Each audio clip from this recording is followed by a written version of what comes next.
Hello YouTube, hope you're having a great day today. Today I want to talk to you about one of my favorite science fiction short stories of all time.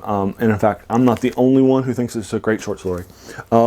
It's actually in this book, which is in the science fiction sort of Hall of Fame, which we'll talk about in a little bit and where it kind of stands and kind of unpack the story for you.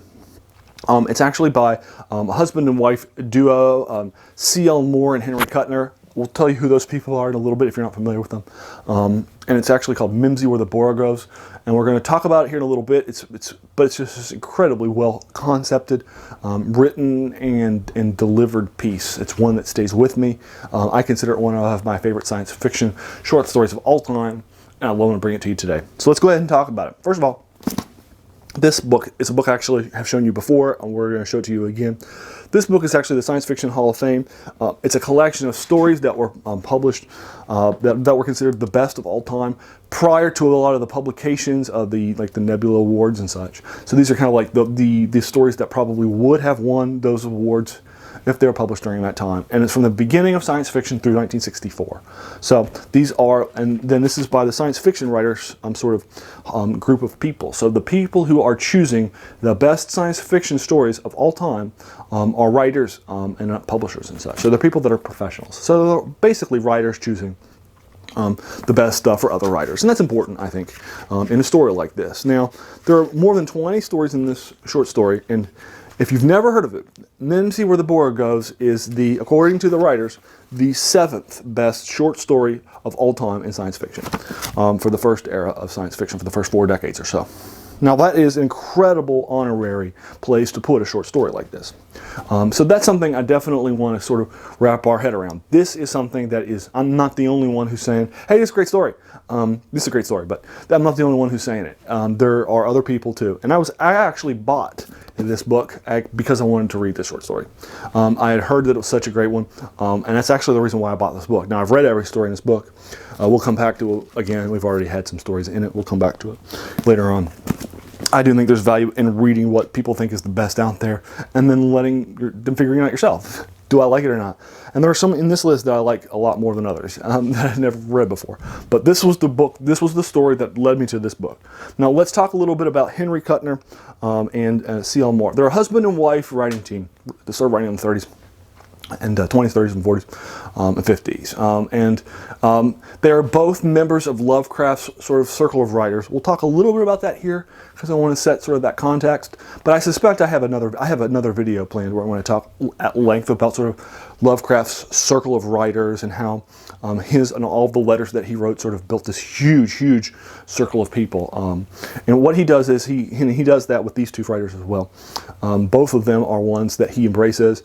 C.L. Moore is a female writer who's writing in the era, one of the first female writers of science fiction and fantasy and horror. She's very successful. And another one is Henry Kuttner, who's a lot younger than he is. He'll actually introduce the two of them in his writing with his letters and such. And of course, Kuttner doesn't realize that C.L. Moore is actually a woman, which I'm sure was an awkward few letters at the beginning. Anyway, they'll ultimately enjoy the letters that they're writing, meet up, and they'll get married. And they are writing soulmates. I mean, for example, as one of them will be writing a story, they'll get up from the typewriter, and the next one will just sit down and keep talking, keep writing, and then the first one will get back up again. They are going to be a powerhouse team. They're going to publish so many works. And sometimes works are going to be hers, sometimes works are going to be his, but for the most part, they're going to have basically a tag team. They're going to publish under a lot of pseudonyms because they don't want to sort of saturate the market. And also a lot of her stories will be written under him, because as a male writer during this early era, during the pulp era, with the one of very few female writers, her word count and pay was less than his. So she would write it and they would publish it under his name. So there's a number of stories that are going to be published under his and that are actually hers. But they were very similar writers and had very similar styles and such. I actually have a couple of stuff by Henry Kuttner. For example, I have this collection from H.P. Lovecraft.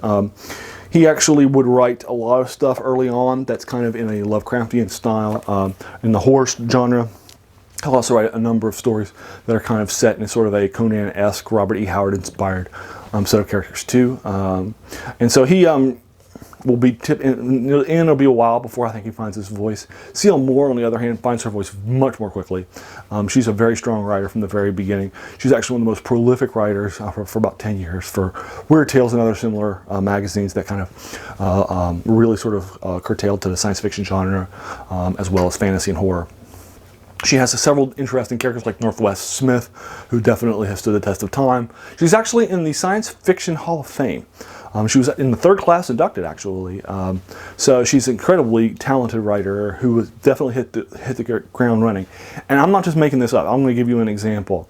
There was this story written in the mid-30s, put out by Weird Tales, where they put together 5 of their best, biggest name writers, and what happened was each of them would write like the first chapter of a story, and then the second one would pick up the story and run with it and add their own spin and details and such. And the other ones include Frank Belknap Long, Robert E. Howard, H.P. Lovecraft, and Abraham Merritt, all of whom are big names, and C.L. Moore was the 5th. C.L. Moore's piece is the best written. It's the strongest paced of the 5 by far, and I'm a fan of, and I love Robert E. Howard. I love H.P. Lovecraft. I have copies of books by Frank Belknap Long, right? I have a bunch of stuff by Abraham Merritt. We're going to be kind of unpacking his stuff here in a little bit. But at the end of the day, I got to tell you, she outwrote them all. She was a writer. She definitely deserved to be in the Science Fiction Hall of Fame. And this story is that we're about to look at, Mimsy Were the Borogoves, is a very strong short story. It's very good, very well conceived, especially in the pulp era. It's not anything like any of the other pulp era science fiction stories that are being told at this time. So let's take a look at unpack the story. I want to keep it relatively spoiler-free, but it's hard to kind of talk about the story without having some spoilers. So what I'm going to do is kind of cut off the spoilers about halfway through or so, and then we'll go ahead and do it. Now, it's about 30 pages in this book, so it's going to take you a little bit of time to read because this is an oversized book. But it's not that bad. It probably took me like an hour, maybe an hour and 10 minutes to read it the first time. And I've read it twice since, and I really love it. And it remains a very strong read in the future.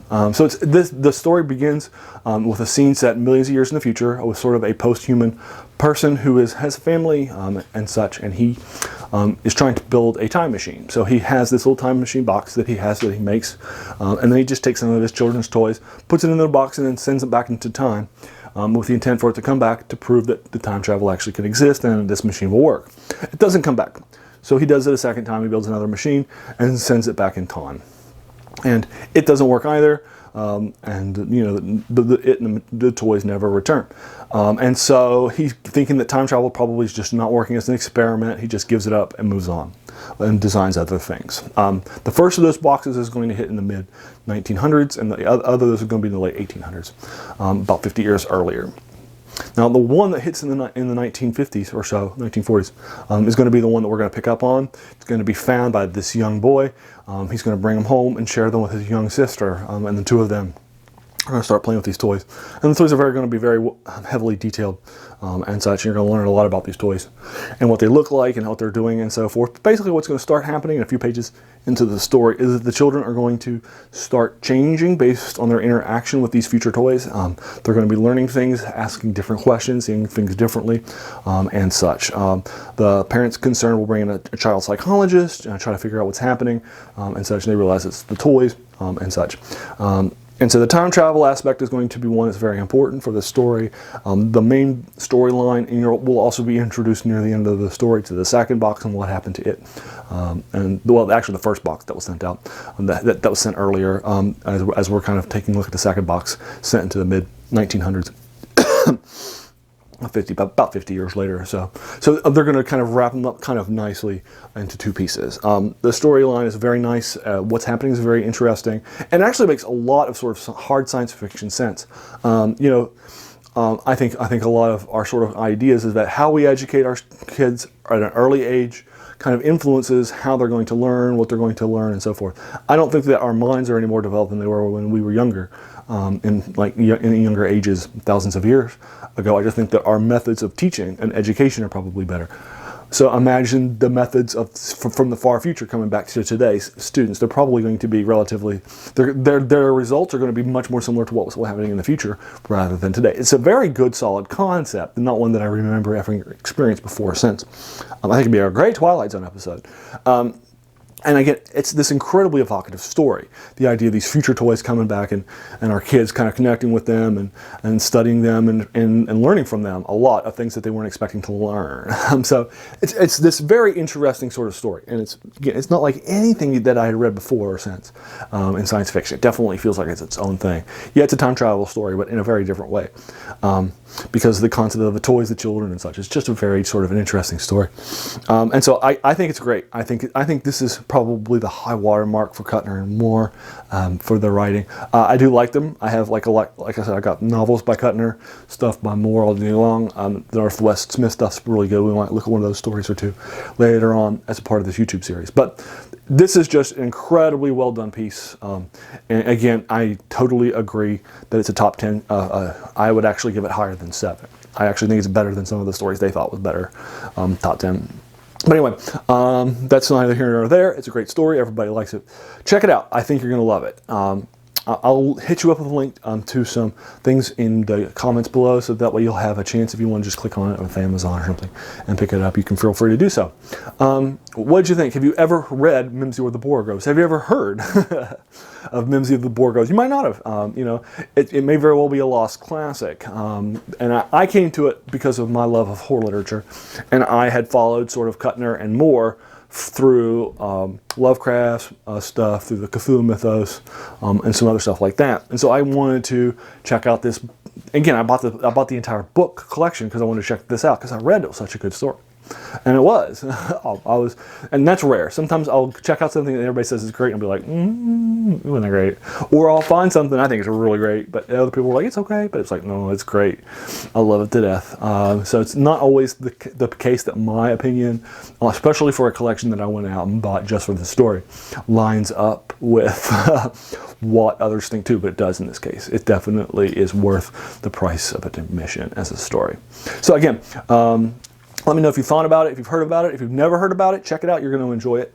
It's definitely a good, evocative read that's very different than the other things that I've read before and since. And it goes into a very good place with a lot of connections going on in a sort of time travel context. It's a high water mark in the genre. And again, if you get a chance to read it, let me know what you think. Or if you've never heard of the authors, C.L. Moore, who's in the Science Fiction Hall of Fame. She was in like the 3rd class.